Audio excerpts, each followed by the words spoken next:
Hello, everyone. Welcome to another episode of Svelte Radio. As always, we'll start with introductions. I'm Kevin, and I run a site called Svelte School, where I teach people about Svelte, as well as other fun stuff around the web. Yep. Hey, everyone. I'm Shawn. I work on, a bunch of things, but currently I'm a senior developer advocate at AWS. Hey, everyone. I'm Anthony. Yeah, I also work on a bunch of things, but I currently run my own startup called Beyonk, which I'm the CTO, and I'm also a Svelte maintainer. Awesome. So today we have an awesome guest on the show. Can you introduce yourself? Yeah, absolutely. My name's Houssein. I am a web developer advocate on Google and the Google team. So I work with Chrome, but I also work in the focus of web as a whole.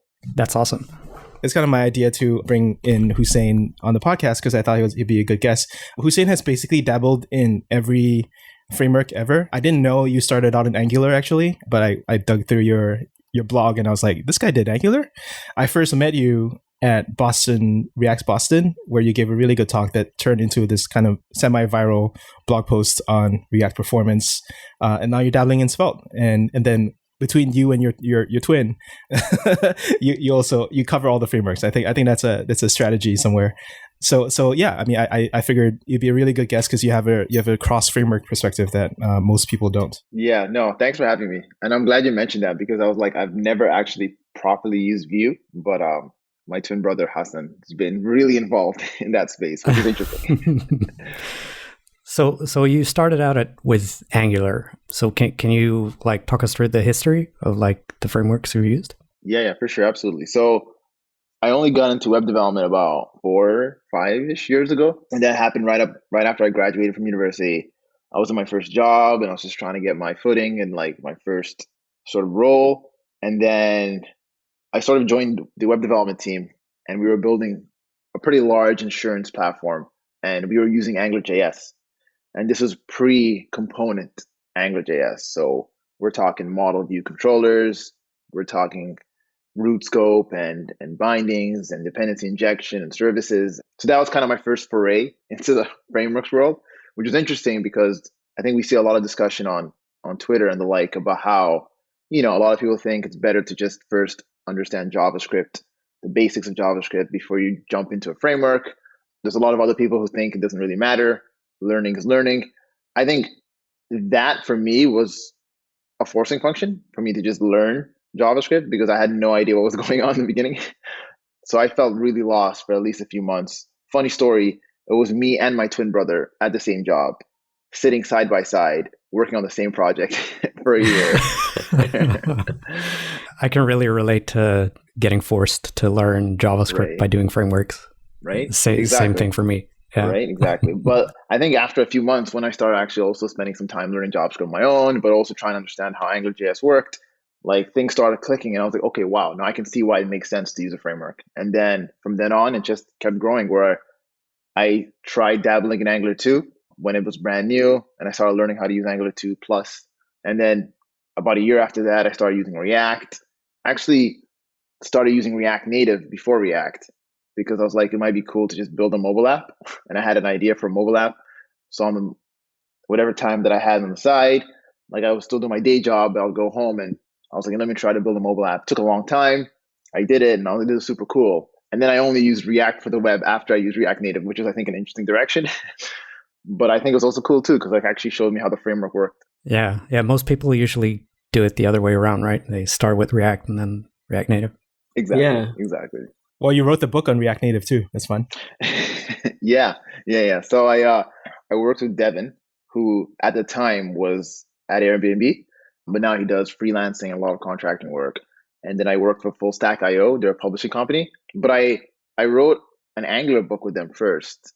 So it was like a modern AngularJS book. Yeah. And it was an interesting idea at the time because Angular 2 Plus was already out.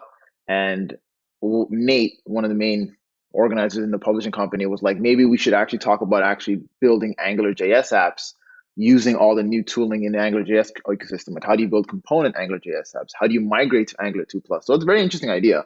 And I actually saw the merit behind it because I've seen large AngularJS apps in a lot of companies I've worked with, and they're just trying to figure out what to do with it, right? So I did that first. And then when I actually started dabbling React Native for a bit, we talked a bit more and we're like, hey, maybe it might be good to have a React Native book. And then I was introduced to Devin, and then there was Sophia and Anthony, a few other co-authors, which was nice because I wasn't the only person writing that book. It's always good to have some extra hands. But yeah, that was a great experience too. I obviously remember using Angular 1 as well. Is migrating Angular 1 to 2 pretty much just rewrite everything, or is there a better way? Yeah, I think that's a great question. And I think it honestly depends like at what state the AngularJS app is in. If we're talking about, Angular 1.3, where it's all model view controllers, then yeah, it's going to be a very hard shift. But if you're using one of the later Angular 1 versions, which are already using components, I think that transition is going to be a lot easier. It's still going to take a lot of work, but I think it's just having that. And I think the book that I wrote kind of also tried to, describe that. Like it really depends what state and what version of Angular 1 you're using. Sure. And it depends, I guess, on having good architecture in the first place, making the right decisions, I suppose. Exactly. So after React, where did you move? Or are you still stuck in React land? So I was working on React, and at that time I was working at a company called Wrangle, which is based out of Toronto, and they're sort of a dev agency, dev consultancy. So I worked on many different projects that use React, a few projects that use Angular. So it was nice to actually shift around and just play around with different frameworks depending on my project. I've always wanted to just try Vue. I guess I never got the chance to. And then, so I kept doing that. And then I joined Google about a year after in that company. And the role at Google that I had that I mentioned was I'm a developer advocate, which is not your typical software engineer. And for anyone listening who doesn't really know what a developer advocate is, every company I think has a slightly different definition of developer advocate, but they're essentially engineers, but they act as the bridge between the core engineering team that are building a product, building a tool, and the community, right? Like, so there's new APIs coming out, new features coming out. How do you make sure those are being assessed properly? How do you make sure that developers that use those features know how to use them? What if they have feedback? How do you bring it back and so forth? I also think it's very different to say you're a developer advocate for something like the web, right? Because we're not pushing a product. I don't go around trying to push Chrome. No one on my team does, which is good. So I think that's also different. So my focus now has been primarily just speed and performance. How do we make sure the web as a whole improves in terms of speed and performance? And the nice thing that I think I have is I joined the team from the Angular frameworks. So it's more so like, how do we make sure we have performant React apps? How do you make sure we have performant Angular apps and Vue apps? And something that I've been doing for the past while now is, I've been trying to measure and just see the usage of all sites that use frameworks, right? How expansive is framework usage in the wild? And if we can prove that, let's say billions of page loads every week are on sites that use frameworks, I think it's a very clear-cut evidence that if we improve these frameworks, we end up improving the web as a whole, right? Yeah, to me, this is kind of like a very notable shift. And honestly, that time that I met you in React Boston was the first that I even knew that there was this kind of new direction. I don't know if it's actually a new direction, but as far as I understood, basically Chrome hired Nicole Sullivan to lead and embrace the frameworks, because previously Chrome was very much like use the platform and all of you framework people are just wrong. And it seems like Chrome is a lot friendlier. I don't know if it's Chrome or I don't know if it's Google. Google as a whole is a lot friendlier to frameworks than maybe 3 years ago, which has been very awesome to watch. And it enables people like Houssein to actually work on cross-framework initiatives that improve the overall performance of things. We're going to talk about one of those projects that you've been working on, the Perf Track. I don't know, would you call it a website or a project? Both. Web app, I guess. Yeah, website. All right. We're just going to take a small break for a sponsor spot, and then we'll be back with more on that. Are you looking to get better at building websites in Svelte? Well, you're in luck. Level Up Tutorials has tutorials on how to get started. Scott is an excellent teacher and has courses on a broad range of web development topics. So if you want to support the show and learn Svelte at the same time, check out the Svelte for Beginners and Sapper for Beginners courses at svelteradio.com/levelup. So Performance Track, what is it? Maybe a little bit of background before I talk about that exact app. Actually, at the time of React Boston, that was when I kind of wanted to just get some data on how many sites that use React and how well were they performing. And I thought it would just be a good slide. It would be a good data point. And Shawn, I don't know if you remember, I think I had one slide in my presentation that just talked about, I think, the number of React sites that have a certain JavaScript byte percentage or percentile. I don't remember exact numbers, but I just thought it'd be a good thing to just sort of talk about how, X percent of React sites are doing this in terms of performance. There's room for us to improve and grow. So I was just looking for ways to actually do that. I was looking for where can I get this kind of information from? And then there's this project called HTTP Archive that's initially it was built by, I think, a few Googlers working on it. And I think Steve Souders was one of the original authors. And now it's a pretty large initiative. Many Googlers and even external community members are working on it. And the idea behind HTTP Archive is it's an open source attempt to track how the web is built. And what it does is it actually has a massive pipeline where it tests and crawls millions of URLs every month. Now I think we're looking at 5 to 6 million URLs. And then it will store data on them, all kinds of data. And it does that by running different tools on them. So web page test is one of them. It runs Lighthouse on these pages as well.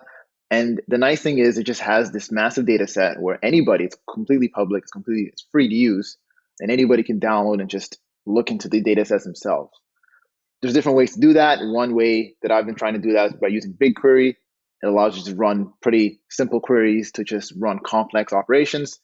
And I was doing that, and that's when I started getting some data on React, right? Like how many React sites exist in this 5 to 6 million, data set?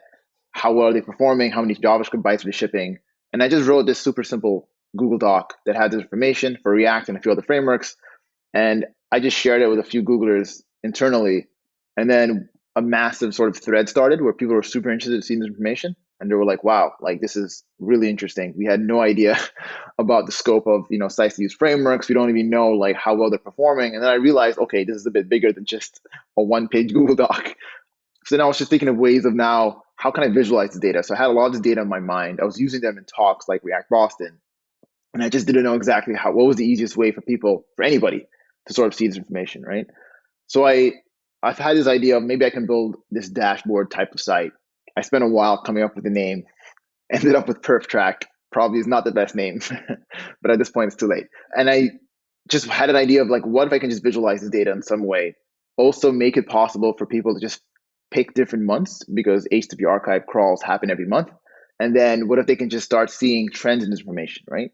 What if, for example, Angular, Vue, Svelte, so forth, the authors and developers of these frameworks, what if they can actually start seeing how, sites that use these frameworks are performing? And what if they can also see patterns? Let's say they notice X percent of their sites are performing poorly in one aspect. Maybe that's for a specific reason, and maybe there's something that they can do about that. So that was the idea of PerfTrack. I built the initial version about a year ago, also with Svelte. Didn't look like anything it did right now. It was like a weekend project. I just wanted to get something up and running. So it had a significant amount of issues, but I just had something up and running. And then I kind of shelved it for a bit.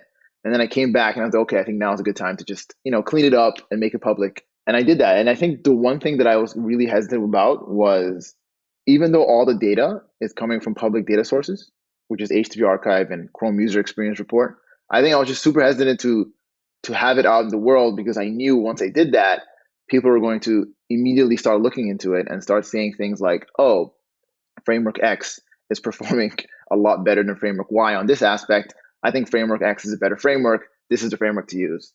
And I think that's just a very unfair judgment to make, right? Like looking at a certain number doesn't mean that the framework's at fault, right? People who use a framework are using a million other things. And so I wrote an about page. I tried to emphasize that significantly enough.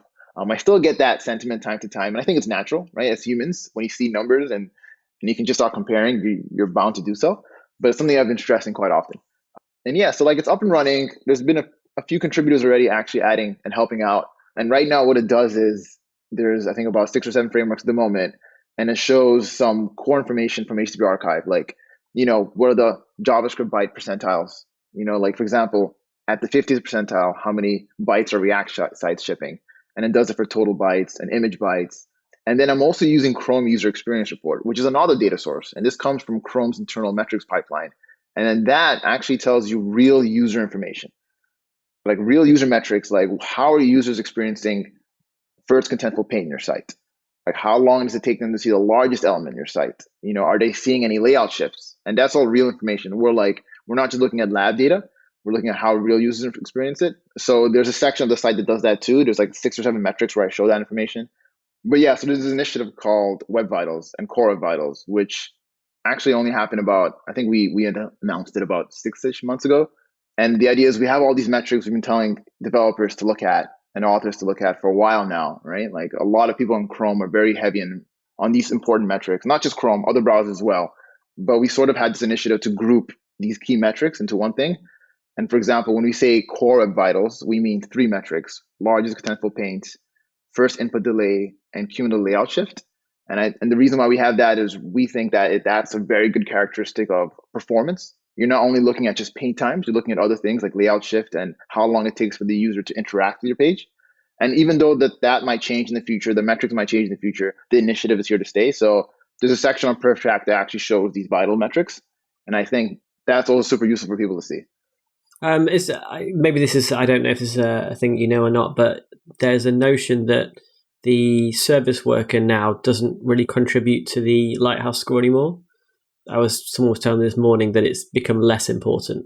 Yeah, actually, I'm not super clear. I don't know if there's a specific audit that looks for service workers. So maybe I think he or she was alluding to that, where maybe previously they were talking about a certain audit that suggested using a service worker. And now that specific audit's not doing that anymore. And I think that might be the case. I'm not 100% certain, so I'll double check. Yeah. In terms of performance, like looking at the performance scores, I think using a service worker or not, there's no specific flag that will show up. It might improve your performance numbers. And if it does, the number will just be better. Cool. Makes sense. So I'm on the site right now. You can toggle between the frameworks, but then in the category section, you have the overall framework, and then there's the meta frameworks on top of the frameworks. And if you toggle between most of them, you'll see that basically adding like a static or a server rendering layer improves all of the metrics across the board. It just like shifts all the web vitals to the right. Yeah, exactly. And I think that was one nice thing to sort of see, right? Like we always have these discussions, a lot of people do, about, does server rendering help? Does having meta frameworks with all this additional tooling by default, like automatic code splitting, static rendering, does all that help by default? So I think it's just nice to see some data. Again, there's, I think, a lot of caveats to mention, like the sample size is different, right? When you kind of filter like React and Next.js.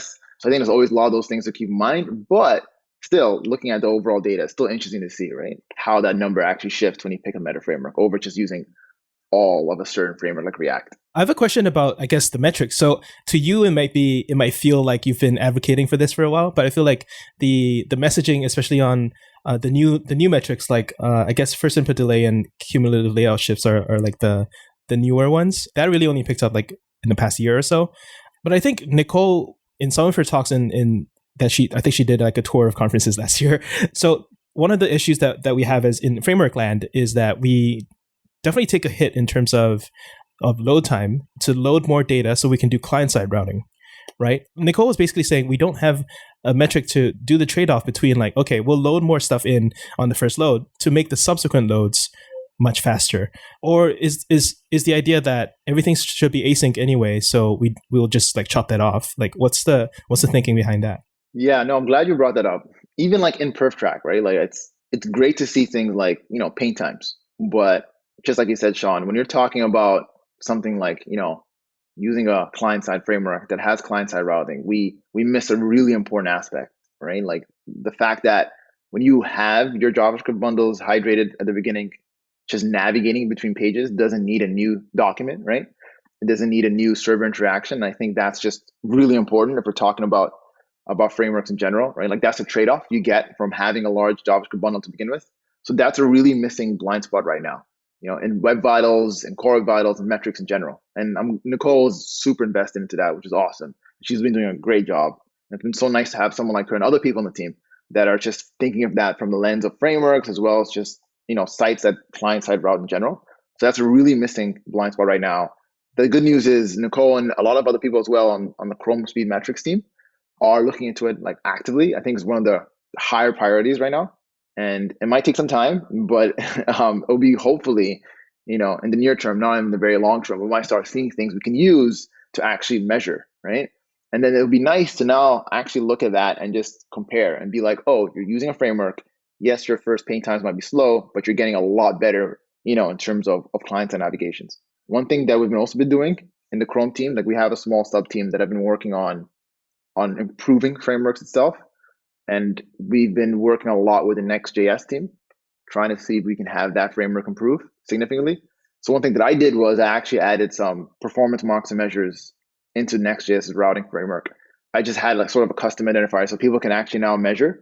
And if any Next.js developer could extract that information themselves for every route change they make, but it's just Next.js specific, right? Like, how do we scale that now? Do we do that for every other framework, every other router, right? Like, do I jump into React router, add marks and measures? We could, but we're also thinking of ways to just have it at a high level instead of trying to do it for every single routing library and framework that exists, right? Makes sense. Yeah, that'd be awesome. Yeah, I think image, especially for cumulative layout shift, the image placeholder, whatever you call it, every framework is going to have an image component. Like, so Gatsby has had this for a while.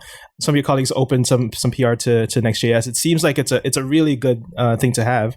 I think we need some primitives at some higher level. I don't know what that looks like. For sure. No, that's a great point. Yeah, I think it was Alex Castle, who I think opened up the RFC on Next.js for an image component. But yeah, like, it's super nice to see some core frameworks doing this, but I agree. This might also just mean, right, like, if every framework is using a component like that, maybe we can have something at the web level that can do this, right? But we have image lazy loading, right? I haven't actually used it, but but doesn't that do that? Doesn't that do that already? Like, why do we need a separate component? Yeah. So we do have an API now to natively lazy load images. So instead of using third-party libraries or running APIs like intersection observer, you can just have a loading attribute in any image. Loading equals lazy, and that's it.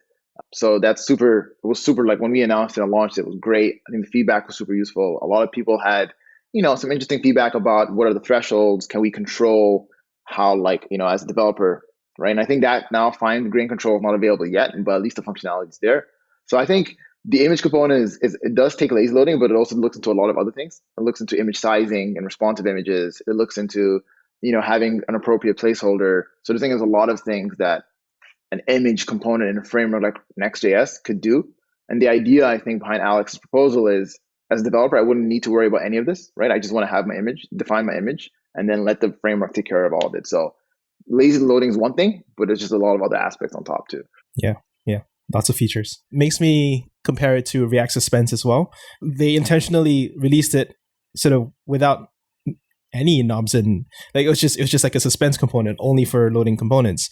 But you actually, like, a lot of people actually want more features. It's just that we don't want to release that yet because we don't know what it looks like. So I kind of compare it that similar API design. I don't know. I like API design. Yeah, no, that's a good way to think of it too, for sure. So going back to the data on the site, what kind of conclusions can you draw about frameworks, and specifically why is Svelte the best?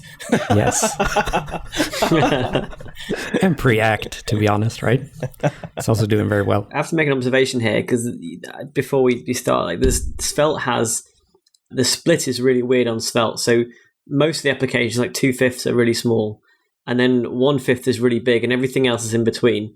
And it's weird, and it makes me think that maybe there's a bunch of people using Svelte because it's just like super compact and small. And there's a bunch of people who are using it just because it's really nice to use and they get a good DX. But when I was thinking about this through, I think that one of the things that I thought was maybe it's just because there isn't as many huge sites, like massive, like the Airbnbs, using Svelte yet, that maybe the results are a little bit swayed in terms of there's a lot of hobby projects out there which are quite minimalistic, and maybe it's not quite the split that I think it is. I also wonder about double counts. Like, what if a site is using two frameworks, like in mid transition? 100%. Yeah. No, Anthony, like, also that's a great point, right? Like, I think if you just think of it as from the perspective of a typical developer working in a large scale, medium sized company or whatever, and they have to build, I don't know, an application that's going to last 2 or 3 years, right? And I'm sure when they're having those discussions, they're probably like, should we use something like Svelte? And then when they look at examples, they're probably like, I don't know if it's worthwhile. Maybe it's using React. So I 100% agree. I feel like when we definitely need to keep thinking about that too, right? Like, that skew matters. If you're comparing small hobby projects from tech savvy developers who want to try something new versus these large scale massive apps, right? So that definitely matters. Also, if you look at Svelte and PerfTrack, the sample size is tiny for, I think, a number of reasons. One of them being, I don't think there's a very easy way to detect Svelte, right? So all these tools here, like, they rely on some detection methods, right? And unless I know for certain that, detection method's super foolproof, right? Like, I'm hesitant to add. How is it detecting Svelte? by the way? So right now it's actually looking for, I think, spell dash class identifiers. I was thinking that's probably that's pretty good. It's pretty good. I'm sure it's good, but I'm sure there's probably maybe I don't know if there's going to be a false negative. I'm sure there has to be at least a few. But I think that's probably the best way now, right? That we have now. Yeah, I reckon right now, yeah. I mean, if there was a feature request to change that, to be able to change that prefix. We haven't implemented it yet. I didn't know that. Okay. I don't know. Then it might change. It might do something odd to the results. That might definitely change things. I'm looking at the data sets that are available. So you currently have two data sets per framework, right? If that makes sense, April and May. So are there any plans for adding future months or past months at this point, I guess? Yeah, absolutely. So yeah, HTTP Archive and Chrome User Experience Report, they generate new data sets every month. I'm just meaning to get the chance and the time to do so. But I will be adding all the newer data sets. And the idea, what I'm hoping is, after a year or however long, anybody can use the site and just sort of see if things have changed, right? Month to month to month. I think that is just a super useful thing to see, right? As a framework author or developer, just to see if there's actual changes in the ecosystem. But yeah, no, I definitely plan on adding new ones. I think the one thing I do want to mention is like these crawls happen in the first of the month, but the data becomes available, I think, around the third week of the month. So it's going to be staggered a bit. But eventually I'm hoping to always just have, every month there, and we can always just look back and use it as some sort of canonical resource of how well framework sites are doing or if they need improving. Is there room for folding this project into HTTP Archive? Because I mean, it's kind of like HTTP Archive also has some other metrics, and then it also tracks them over time. Googlers kind of own it. Like, is there a path there, or are they just like completely separate? Yeah. So when I built Perfect Track, I was kind of just building it from the standpoint of, this is HTTP Archive, but kind of like my visualization take on it, right? Like I just wanted to have some certain data points. And you're right, because if you look at HTTP Archive's website, right, like there's a bunch of different reports. There's like a state of JavaScript report, a state of images report, and they just show some nice high level graphs on some data points. So it's kind of doing what PerfTac is trying to do on a lot of other things, which is super cool and actually shows trends. So I did have the idea of maybe it could be cool to have, I don't know, a state of the frameworks report, right? And PerfTrack doesn't have to be its own thing, and it could be something that just lives in the HTTP Archive website. And I've been talking a lot with Rick Viscomi. He actually helped me build PerfTrack because he's built a lot of similar tooling. I don't know if he's made public yet, but looking at CMS platforms, right? Like how well are sites using WordPress doing, how well are sites using Shopify doing, and so forth. Oh, that's important. That is super important. Wix, yeah, Squarespace, and the list goes on. Magento, Drupal. But I think we're both now talking about, it's cool that we have two separate things, but maybe we should combine them, right? Like combine efforts. I think people would love to see all that information. For sure. Probably reduce the individual lift for you as well, especially like manually syncing over. Another similar sort of initiative that I kind of compare this to is tooling.report, which was also cross-tooling, like a little bit potentially political. But they put a single number on under every logo, and it kind of makes it like a little bit of a contest. And I know you want it to be, very sort of like, yes, there's many dimensions on which like a framework can be evaluated. But like, weren't you tempted to reduce everything down to a single number? I really would. I can't lie and say I'm not tempted to do that. I personally would love to see like a high level number, right? At least it gives you some sort of indication on how well they perform, with all the caveats, right? But I'm just so scared to do that because I know if I do, we're going to start seeing threads in Hacker News, right? With like, take a look, we have Angular or React or Vue performing at this number. Can you believe it? And I'm like, I don't know if I'm ready for that. I think it was Jason and a bunch of other people. But what they did was they just got the maintainers involved. So everyone had buy-in, and then everyone was like, okay, well, these are some things that we think are valuable, and then we'll try to be better on those. I think it's more about buy-in than about not ever doing it. Great point. You're right. And maybe it's just more of sort of like how we can surface that information. And I'm glad you said that too, because I've been talking to the Angular team for a while, and they've been giving me some great feedback. They're like, our total sample size looks interesting. They're like, we're pretty certain it's way larger than that.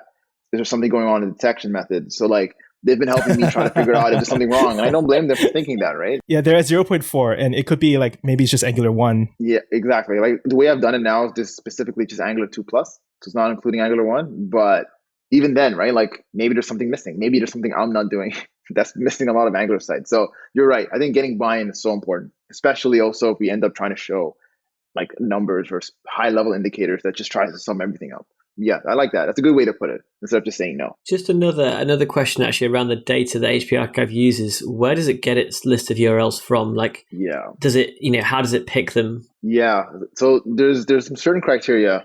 I generally don't know if the specifics can be made public, but it literally just finds, so it curates a top list in some sense of popularity. And I think when it started, it was much less URLs. I think there was only about 1 million. And only about a year or two ago, they kind of moved it up to about 5 or 6 million. And it gets the URLs from Chrome User Experience Report. So even though, and it's kind of confused me at first, but Chrome User Experience Report is a separate data source, but it's sort of also the source of all the URLs. And it's kind of like just a public mini version of all of Chrome's internal metrics pipeline. Like we have our own internal metrics pipeline. This is just a small public lens to it. And there's some specific criteria. One of them that I know definitely is true is I think usage statistic reporting has to be enabled in the browser. So like there's definitely some certain things like that. And then that is all given to HTTP Archive. HTTP Archive gets that list of top URLs and it does what it needs to do. And that's also something always to keep in mind because yes, it's a lot of URLs, but we're also not taking into account the millions of other URLs that are not included into the data set. Sure. I guess we'll talk about tech stack. that's the big one. That's the last question. What did you use to build this? I used Svelte to build it. No, yeah, so I did spend a little time trying to figure out what I wanted to use. The nice thing about just building projects every now and then, I can dabble and pick something else. But I've never used Svelte before, and I've always wanted to. And I thought this would be the perfect way to just get familiar with it. It's not a small app, but it's not very massive either, right? Like it's got some of your basic components. Like I got to worry about how components work together. I got to figure out routing and all that. So I thought this would be a good exercise to just start thinking about and how Svelte works. And yeah, so I picked Svelte. I was also really considering using Sapper, didn't, and now I kind of regret it. So I've been trying to figure out how I can add server rendering somehow with Sapper, which I hope wouldn't be too bad. But yeah, and it's been a great experience. Like I definitely enjoyed using Svelte a lot. And I feel like the one thing that I really sort of enjoyed was, I'm trying to think of it as like, if I wanted to learn a framework as a brand new developer, I felt like it was just so intuitive to just create Svelte files, add a script tag, add a style tag, add your markup, and that's it. Like I didn't have to worry about JSX. I didn't have to worry about dependency injection. I was just like, if I was to learn a framework from the very beginning 4 years ago, and if I just saw Svelte the way it was, I'm like, this would have been perfect for me. But yeah, that was kind of my first thought using Svelte. That's good to hear. That's kind of the goal, I guess. So that's really good. I think the phrase that appealed to me from Rich was JS, like HTML is the fundamental sort of language that of the web that everyone learns to speak first before basically everything else. And every Svelte file is basically a tiny superset of HTML. So it seems like a very natural progression. Like I almost want to.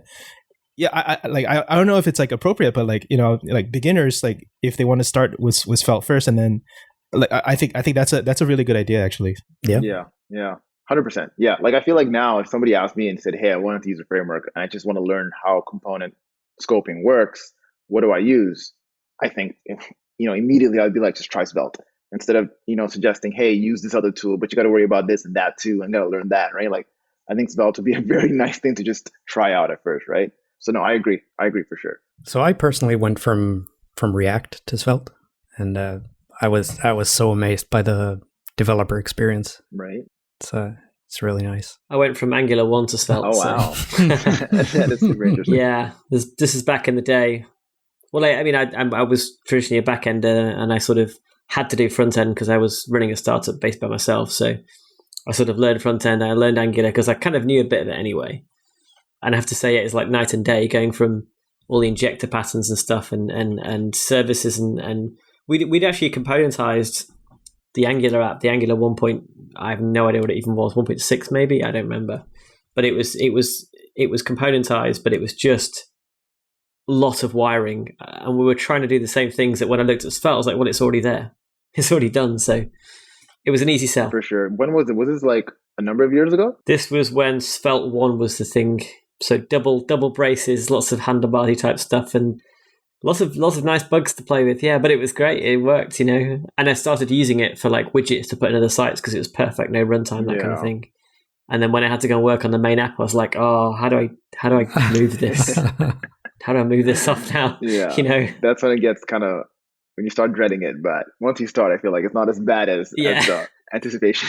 Yeah, absolutely. Anthony, I got bad news for you. Houssein uses a router, but it's not Routify. It's this thing, Svelte routing. It is Svelte routing. I've never heard of it. I mean, to be honest, there's so many routers for Svelte. It's unreal. None of them are official, but there's so many. I think Routify is brilliant. Routify, I think it's fantastic. But I only use it in one project as well. Okay. I use Page.js a lot. Page.js? I've gone with the sort of traditional. That's like a general one, right? Yeah, it's just a vanilla router. Yeah, just kind of works. That's pretty nice that it works out of the box, sort of. But the fun thing, I guess, about Svelte is, again, because it's quite simple, writing your own router is not that difficult. And so a lot of things I've done, and a lot of things my friends have done, actually, we've just used the Svelte component with this, and you just change the variable passed in and it's done, like your routing's finished. And it's that easy, and it's like, well, do I need a router? Maybe not. Yeah. Like, to be honest, I just wanted to find something, and I found Svelte routing, and I was like, okay, I think this might work. I think it does what I needed to do. But no, like I think that was the one thing I kind of had to get used to. There's no first in-class router. I don't know if Rich or anyone, Anthony or anyone involved, right? Yeah, I can imagine. Yeah, there's a plan. We haven't really picked which one it'll be yet, or whether it's a ground up rewrite. But it's definitely, and it was definitely an opinion of the the maintainers that we weren't going to have a router. Let people bring their own. Let's not be opinionated about it. And it's just the amount of pushback from the community and demand has been, right, we probably need a router. A lot of people come from Vue and expect a router. Got it. That's usually what I hear, at least. Absolutely. Yeah. Or anything else, actually, because everything else has a router, right? Everything else. Yeah. Yep. Yeah. So I was going to ask you like some more general questions about where you think the web is heading in the future. Do you think we're getting heavier or lighter sites in terms of JavaScript payload? Yeah, I think we're definitely getting heavier, and the trends are showing that it's getting heavier. And with that being said, browsers are improving the JavaScript engines, right? Like parsing, compiling, even executing are improving. So, for example, like if you look at, let's say, Chrome 41 versus the current version of Chrome and try to load the same bundle of JavaScript, you'll notice how significant the change has been. So I think that's also progressing and improving, which is great. But with that being said, I do think sites are getting heavier and heavier, and I don't generally know if they're happening proportionally. So I think that's something and that's pretty much my job and a lot of other people that I work with, right? Like, how can we course correct that? It's not going to be easy, but it's going to take some time. Yeah. What are people putting on their websites that's so heavy? I'm glad you say that, because coming in from a frameworks angle, you hear a lot of people that are very I wouldn't say anti-framework, but that's essentially the first thought. They would be like, oh, you're using a heavy framework, it's immediately costing X JavaScript bytes on your site. Consider using something else. And that's not wrong, right? Like, if you're using anything that has an initial cost, it's going to really affect your initial performance. But I think when you start looking at also like data as a whole, you realize that that's usually a very small percentage of the total. And you look at, for example, third-party dependencies and third-party bloat. I've seen so many statistics, some of them being 70 or 80% of most sites are coming from third-party scripts, right? And then you start seeing things like that, and you're like, wow, okay, I spend so much time telling people what to do with their first-party code, but that's going to pale in comparison if they're fetching, 1,000 scripts, right? That are doing a million different things. So I think that's a very costly thing that hasn't improved in so long. It's only getting worse. And like, I know a lot of things are happening now in Chrome as well as other browsers, but that's something that definitely needs to improve. How can we improve the dependency bloat that we have today? I think it's interesting because when I started Beyonk, again, I wasn't particularly a strong front ender, and I sort of was learning. I was sticking dependencies in because I didn't want to run my own Lodash or anything like that. And the moment you put Lodash in there, even with the tree shaking, it's not that small. And I saw it in there, and I thought, I don't need this. I'm using like 3 utilities out of it. And I pulled it out, and my bundle went from 6 megs to about 2 megs. And I thought, well, hang on a minute, how can I do better than this? So I started looking at all the dependencies. I started looking at Moment, for example. Moment's huge. Day.js is basically a drop-in replacement, and it's 2 kilobytes. And so I started on this path, and I found Angus C's collection of libraries called Just, where it has a bunch of stuff just as one thing. That replaces Lodash. There's Moment. There's a whole load of like alternatives, but they're not very visible. I find people always come at Axios, for example. Axios fetches in the browser, that's 0 kilobytes, right? All the stuff is kind of built in. Or why isn't there a bigger kind of visibility? And I think that would be a good thing to improve. Is this just IE 11, or is there a bigger story? Like why are people still using this stuff? Well, I think it's just browsers, isn't it, really? It's, browsers and string prototypes, things like that. They don't, and they probably shouldn't have every single utility in the world on top of them. It's getting less and less important. Yeah, when we talk about IE 11 or other browsers, right? Like polyfilling is also a huge issue, right? Like I think a lot of people, when they build their websites and they need to support legacy browsers, right? They end up including so many polyfills that the vast majority of their users who are using a lot of newer browsers don't need. And that's a huge one, right? So there's been a lot of things that we've been advocating for, a lot of patterns like module, no module. I don't know if you guys heard of that, but it's the idea of adding a module attribute to a script that doesn't have any polyfills, that's using newer syntax, then having a no module script.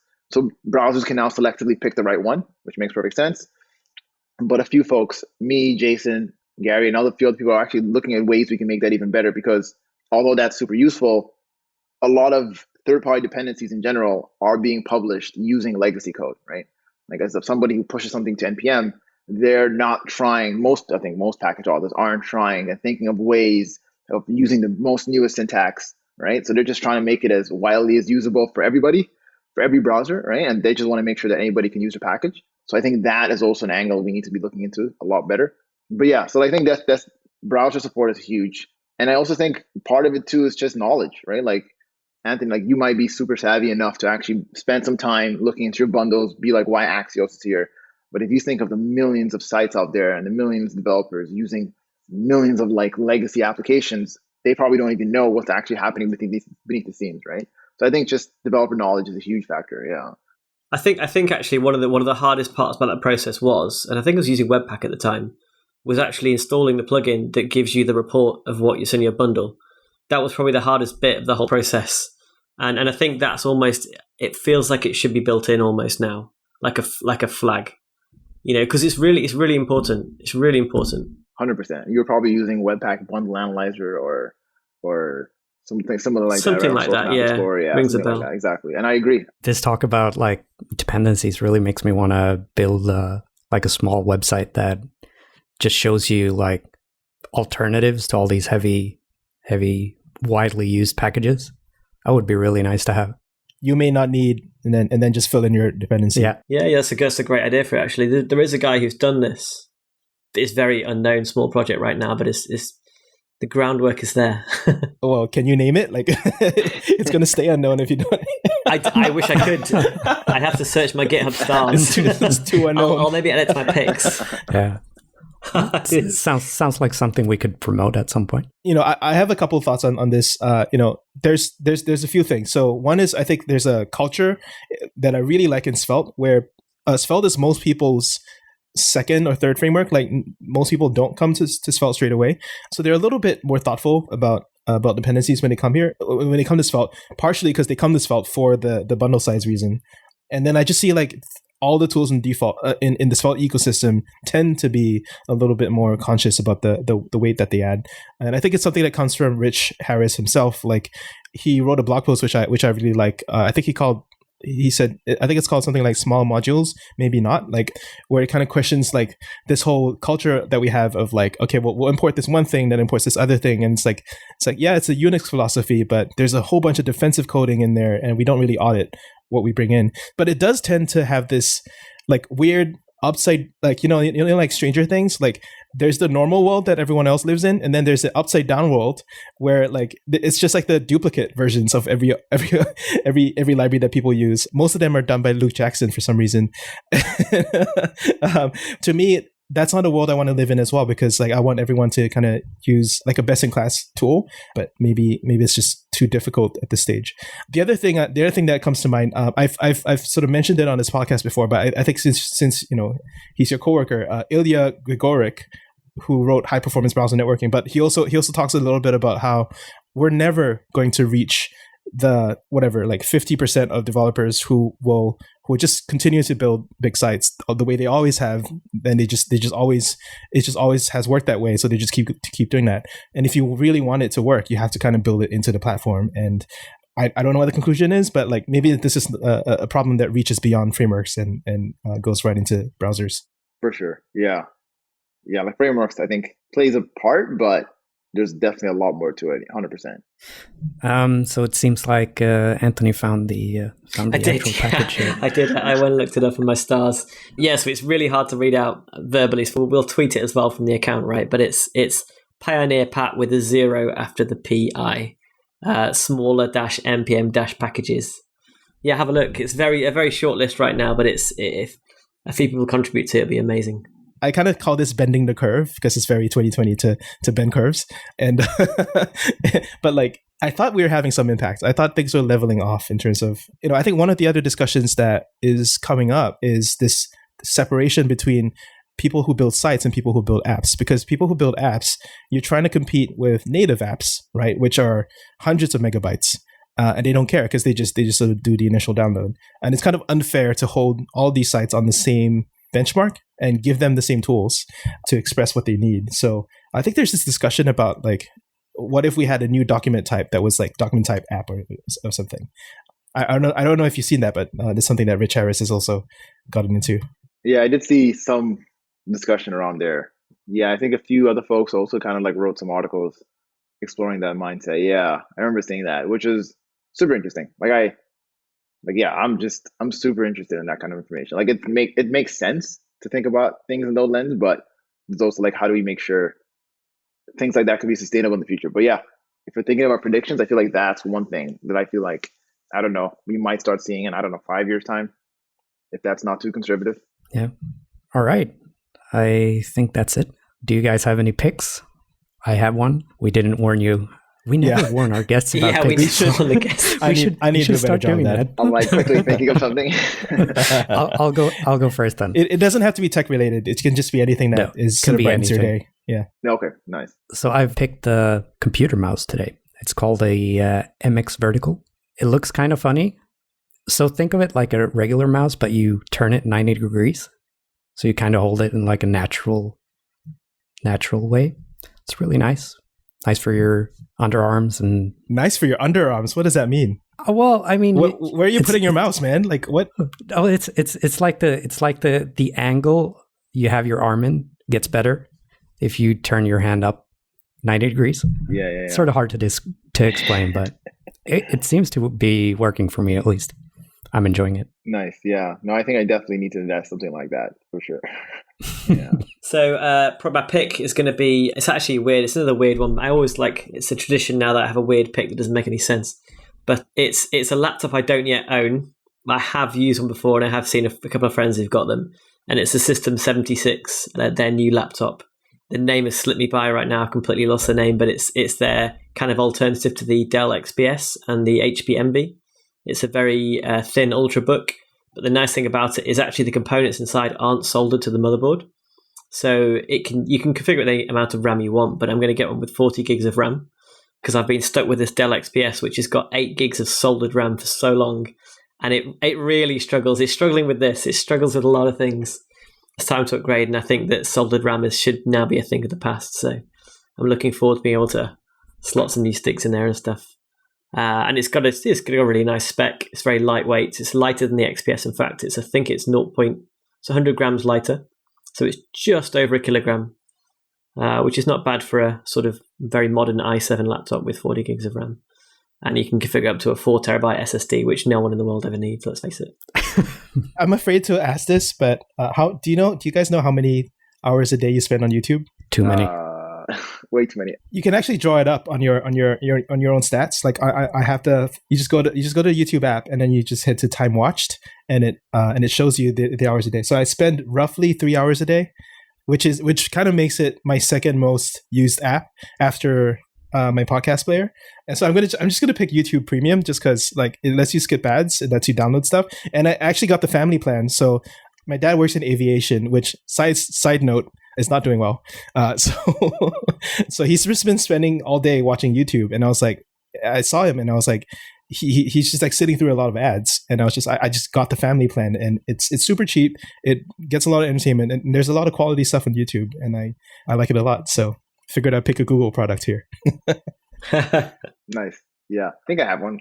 It's going to be really random, but I don't know if you all use certain weather apps on your phone to just track the weather. If you use like the default weather app that your phone comes with, but somebody recently just told me about this app called Dark Sky. They got bought, right? I think so. By Apple, yeah, they did. Yeah, I didn't think I would need that kind of information, but I was like, you know what? Let me just chip in a couple of dollars. I think it's the first mobile app I've ever bought, but I like ever. That just goes to show like how I never try to buy anything on my phone. Yeah, but I was like, oh, it's pretty cool because it kind of shows like some super hyper local information. I think it goes down to the minute of like whether it's going to rain, whether it's going to snow. So I've been having fun just playing around with the app. But yeah, Dark Sky, random plug. Does it work? It does like work. The predictions? Yeah. But yeah, they do. I thought you meant the app. I was like, the app doesn't work. The app predictions works, right? do actually. For like ever since I've gotten in the past few weeks, like when it says it's going to rain at 7 p.m., it rains at 7 p.m. So it's definitely not 100% accurate. That's cool. It's definitely like surprised me. That's for sure. I have used Dark Sky in the past actually, and I found it to be very, very accurate. It was almost on the minute, which is quite amazing. It's a great app, yeah. Wow. So, Sort of scary at the same time. Yeah. Well, I thought it was gone because when Apple bought it, they seemed to sort of make it disappear. So it's good that it's still around, I guess. Could be only Android, maybe. Maybe it is. Too. But I have an iPhone and I have it, so Apple did something good. I have to get it then. I get it again. Yeah. They actually have a bunch of really cool open source libraries as well, such as the time zone converter, which is really useful. So it's worth checking out their GitHub too. That's super cool. I did not know that. Wow. Okay, so I think that's it. Thank you, Sam, for coming on and talking to us about studio audience. The studio audience is very excited. Very excited. Thank you for coming on and talking to us about PerfTrack, the web, and any and all topics we spoke about today. For sure. No, thank you guys. This was great. This was a good chat for sure. Thank you. Awesome. All right. See you next time, listeners. Bye. Bye. Bye.